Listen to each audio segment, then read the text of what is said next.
Hello, my wonderful, beautiful friends, guys. Welcome back to r/EntitledPeople, where people believe that nobody in the world matters except for them. And guys, in today's episode, holy moly, OP tells a tale about her mother-in-law single-handedly destroying their wedding plans and ruining the marriage. And trust me, your jaws will be on the floor because mine was. Guys, I hope you enjoy the lineup today. Don't shake your heads too hard, and as always, you can send or link your crazy Karen stories to this email right here. So when I was 9 years old, my folks and I moved into a rental house. The previous tenant had left behind two things: a beautifully carved stone table and chair set, and also a very shy ginger cat. We adopted the cat. The table and chairs sat in the front yard, easily seen by anyone walking past. So coming home from school one day, I find my mom talking with police, and I see a massive dead patch of grass where the table used to stand. Somehow, someone had stolen the table set. And it wasn't a light table set either. A truck would have been needed to cart it away, and we never got it back. So fast forward 2 years later, that's when Karen comes into our lives, knocking on the door. The conversation may be paraphrased slightly, as this happened a long time ago. My mom opens the door and says, "Hi, can I help you?" Karen says, "Yeah, hi, I used to live here and I wanted to organize a time to retrieve my stone table set." My mom says, the table set that was sitting in the front yard?" Karen says, "Oh, that's the one. I was thinking maybe I can come by." That's when my mom stops her and says, Hold on. You left that here when you moved, and that set was stolen about a year ago.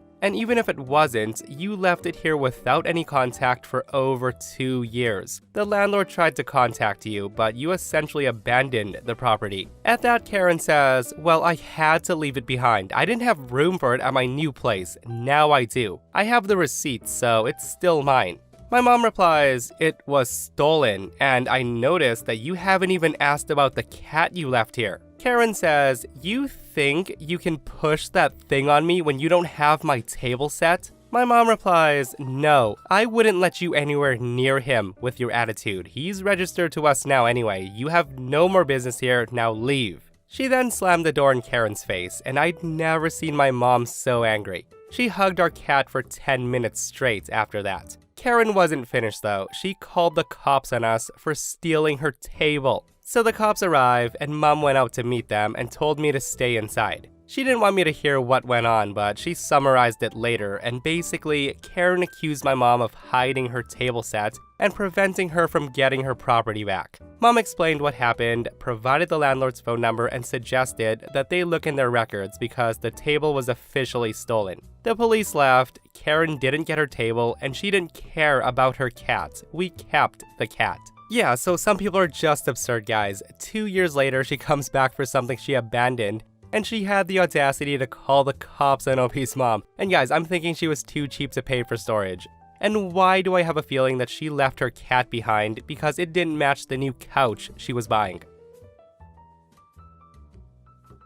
Alright, so I've been engaged to my fiancé for a year. We're planning to be married in December in Colombia, and of course, I'm beyond pumped. It's going to be a destination wedding for us, and I was very happy that I was able to talk him into having one. My soon-to-be mother-in-law is extremely upset about this. Now, I always knew that she wasn't really my biggest fan. She's polite, but she's very fake friendly. And she'll do things like sit on my fiancé's lap, or tug his hair behind his ear, or even cut his food for him. And on occasion, I actually saw her feeding him in public. However, to my fiancé's credit, once I told him that I thought that was beyond weird, it never happened again. Future mother-in-law is very upset about our destination wedding. She thinks we'll all be murdered, bitches constantly about the cost of her airfare, the size of the wedding, the guests that won't be able to come, and the thought of my fiancé getting malaria.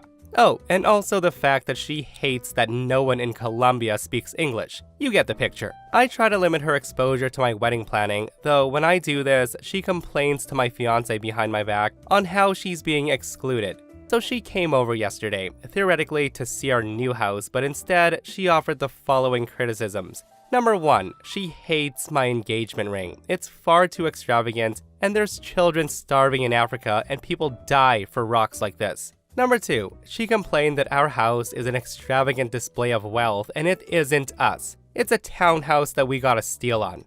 Number 3, that I'm getting fat. I need to watch the calories so I can fit into my dress. Meanwhile, she's bragging about her diet and how chic and slenderizing her mother of the bride dress is. This delightful conversation was interrupted by my fiancé, asking me to come help him put a bed into the spare guest room together. So I left my future mother-in-law to her own devices and Netflix while I helped. About 40 minutes into assembly, I went to take a bathroom break and I headed to the master bedroom. And what do I find but future mother-in-law struggling to yank my dress over her head, but it was way too small for her and she was frickin' stuck. At that I blurred out, "What the hell?" And she immediately starts stammering, "Oh my god, oh my god." At that point, my number one concern was her tearing the sheer backing of my dress, so I rushed over to help her. It was all for nothing though, as she managed to stretch her way through the back of the dress and completely destroy the sheer material. My wedding dress was destroyed. She had burst the side zipper of the dress and she got a dirty footprint on the train. I then asked her as soon as I got her out of the dress, and I want to note with huge amounts of disgust that she was wearing no underwear, what the hell she was thinking. Her response was she was trying to make sure the dress would fit me because if the dress fit her, then it would absolutely fit me too. And if it didn't fit her, then I obviously had some work to do, and she told me very clearly the dress didn't fit her, so I had work to do. Never mind that I just had my final fitting and the dress fit me like a glove. My future fiancé is very disturbed by what happened. I'm also disturbed, mostly because I doubt that she was trying on the dress for funsies. There was also a bouquet of dried flowers on the bed that wasn't there before. I think the woman was actually trying to pretend she was the bride, which for so many reasons is so wrong. She hasn't offered to pay for any of the repairs of the dress. A section of the train is ripped and I have no idea how much it's gonna cost until I can get it to a seamstress. In the meantime, instead of an apology, she's lecturing me on spending so much money on a wedding dress, and clearly the trouble she had getting into the dress was a sign to get something less dramatic and ostentatious. It's taking everything in me to tell her to not pound sand. I will wear my effing dress to my goddamn grave, and she had better not say anything about it. Wow guys, not only was that entitled, it was insane level bonkers guys. And I have a feeling she was trying to destroy the dress on purpose, and I feel so bad for OP. And for all of you who are wondering how much the dress cost, OP pops into the comments to answer saying the dress cost her $11,000 before alterations. And clearly it's gonna be way more for repairs now, I guess. Like, if that was my mom, guys, I'd be like, "Mom, I friggin' love you, but you gotta go. And for the love of God, please put some underwear on.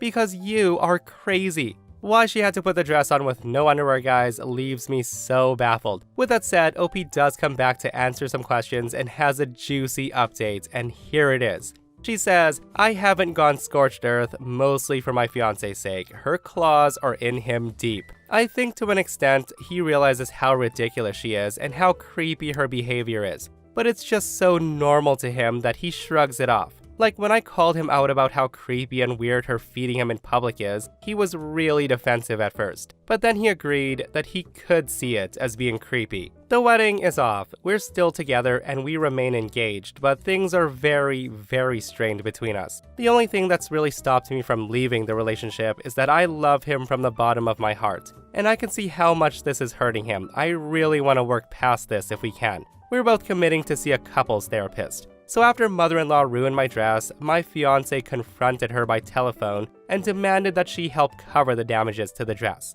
At that, she says she refuses because it was just an accident and she was really just trying to help.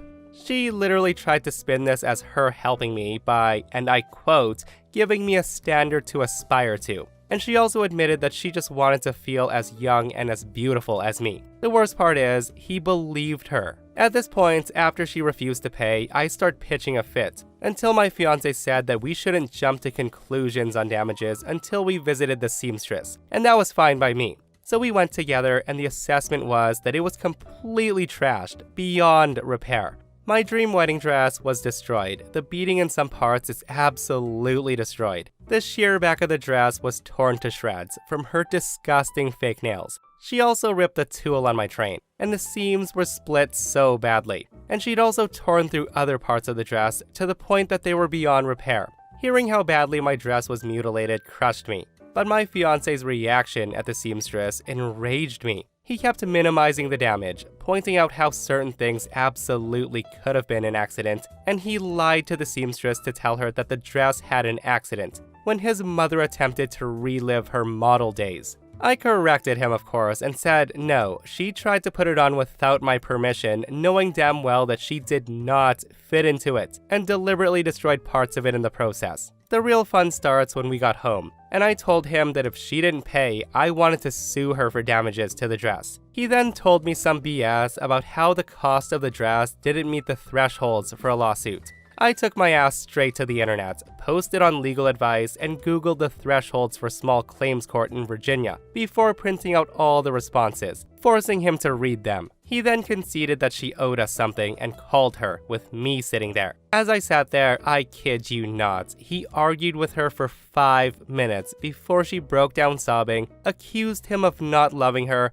called me a trash woman for turning him against her, and how could money be more important than her love for him? He then actually soothed her and told her that he understood, that I'm being super emotional over the dress and this would all blow over. She then starts babbling and sobbing, and he said he would talk to me. So after they hung up, he had the nerve to turn to me and say that all he wanted was peace, and to please just let him pay for the dress and let this all go away. At that, I lost it. I screamed at him. I cried harder than I've probably ever cried because, honestly, I felt he took her side over mine.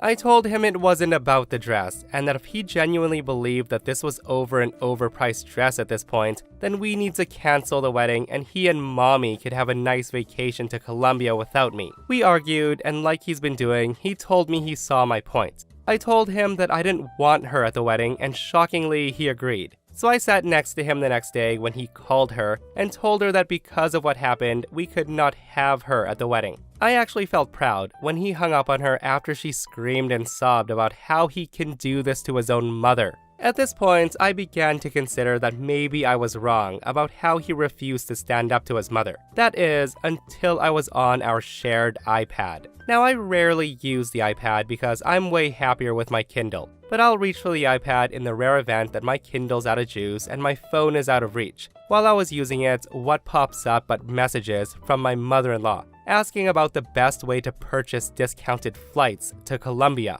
I then scroll through the messages, and he folded the very next day, telling her that he had disinvited her for my sake, but that he still wants her at the wedding, and told her not to worry because he would slowly work on changing my mind, and hopefully on the weekend of the wedding I would be feeling forgiving and welcome her, and if not, I could deal with it when she shows up. At that, I lost my mother effing mind. I actually packed my bags. He was the one that ended up leaving to stay with his friend while I stayed in the house. The fight was not pretty. We've both committed to couples counseling because it's a must. I feel played right now, and that's what he was trying to do, play both sides. We both agreed that the best thing for us to do is postpone the wedding until trust is reestablished. Deposits be damned, and if anyone asked, I'll tell them the entire story. My mother-in-law, for the most part, is fuming, and she's trying to spin this into me being an entitled, trashy, greedy harpy that's determined to bring her and her precious baby nothing but misery. She's tried to come to our house several times to collect her baby and his belongings to save him from me,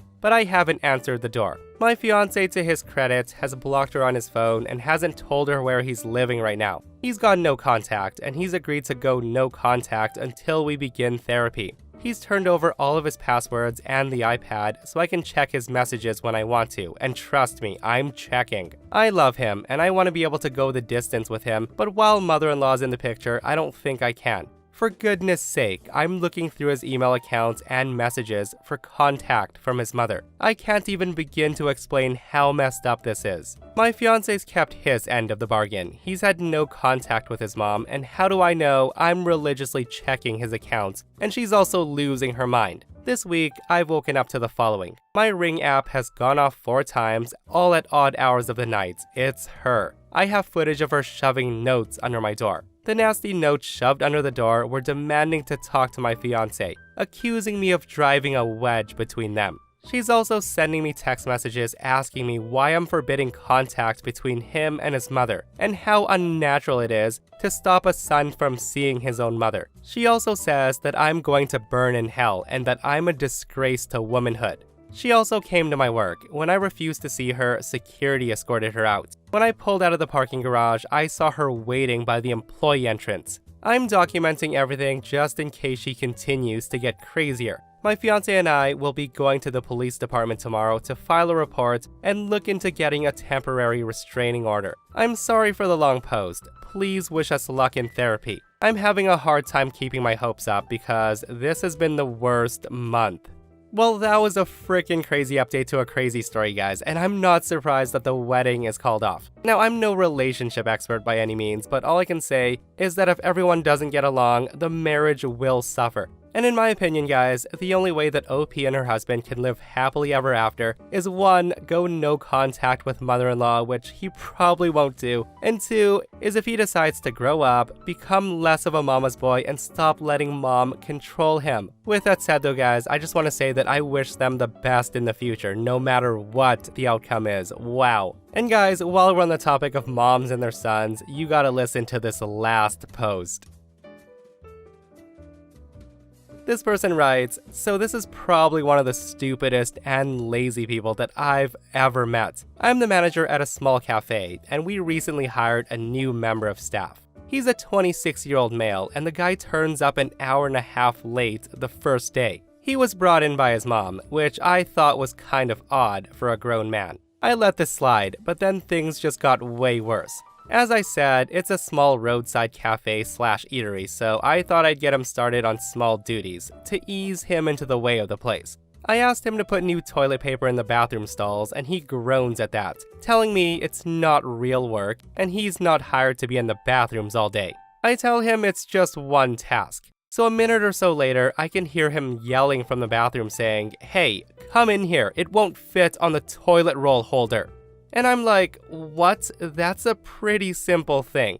He then calls out again, so I tell him to bring it to me so I can show him. And the guy comes out carrying a roll of paper towel. It's almost 3 times the length of the toilet paper holder. And I say, dude, that's a paper towel. And he responds, no, it's not. I tell him, yes, it is. Have you ever seen a toilet paper that big in your life? The guy responds, no. I then say to him, right, but can you not see that this massive roll can't possibly fit on this small bar? He then replies, yeah, I thought it was odd. At this point, I'm thinking, oh boy. Well, the day goes on, and after the kitchen's pretty much closed except for the pre-cooked baked goods, I get him to give a general clean, and to make sure he wipes down all the benches. Again, he moans and grumbles, saying that he's not gonna work here if all he's doing is cleaning things. He wants to bake something. I tell him, well, it's your first day. We gotta get you familiar around here first. I then leave him to it, as I assume he's doing fine. So I'm in the office, getting some orders sorted, when one of the other staff comes in and says, we've run out of toilet paper. And I'm like, what? That's not possible. Sure enough, all the packs are ripped open and empty except for the rolls on the holders.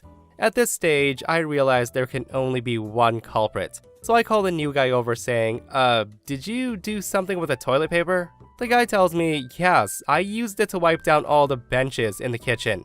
I say to him, you used 8 rolls of toilet paper to wipe down the benches in the kitchen? Why are you using toilet paper to wipe down benches? He says to me, I don't like using the dishcloth. I didn't think it mattered as long as things got clean around here. I then say to him, who taught you to wipe down benches with toilet paper? Have you ever seen anyone wipe down benches with toilet paper? He replies, the cloth looked filthy. I didn't want to clean it out.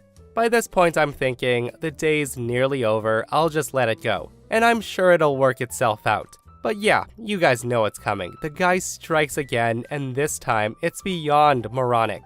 I got him on serving customers pastries and the like because, simple enough, right? The whole shift he was complaining, so I gave him one simple task. All he had to do was take it out of the glass bay, put it onto a plate, and give it to them. He doesn't have to ring them up, just pop it on a plate and give. Well, one customer orders 3 scones with jam and cream. The guy's behind the counter doing his thing, and I have a little peek to see that yes, he's cut them in half and he's managed to put jam and cream on them. About a minute later, the customer brings the scones back up to the counter and says, "Hey, there's something really hard in these scones. I bit down and it was like crunching on a rock or something." Hearing that, of course I'm puzzled, and I say, "Oh, I'm really sorry about that." And that's when the new guy cuts in. He says, "Oh, it's probably just the seeds in the jam."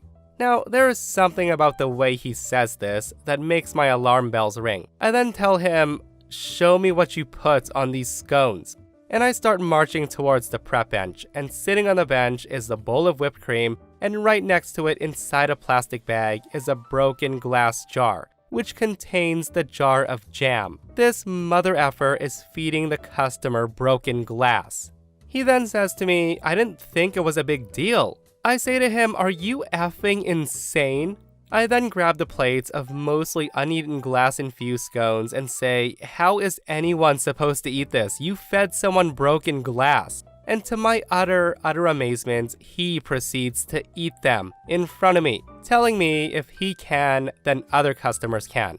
I told him he was fired, and his mother called the next day asking why he was fired, and basically demanded that I give him his job back. I told her not a chance. Oh my frickin' goodness. Now that was a roller coaster of a ride, guys. And what's terrifying is the guy is 26 years old. Like, guys, I don't even know what to say. It sounds to me like it was the mother who, by the sounds of it, coddles her grown son. And maybe he's the result of poor parenting. It's either that or his mom made him get a job and the guy didn't want to work and he was trying to get fired. Let me know what you guys think. And that, my friends, brings us to another end of our / entitled people. Guys, I hope you enjoyed today's crazy stories. If you did, hit that thumbs up, and if you're not subscribed, consider hitting that subscribe button so you don't miss these crazy posts, because they're getting crazier all the time. And if you missed yesterday's episode on the channel, it's an r/malicious compliance, where sleazy landlords are getting taught lessons left and right, guys. It's such a satisfying episode, so go check it out if you haven't, and myself and Stevie Boy will see you guys in the next one. We love you.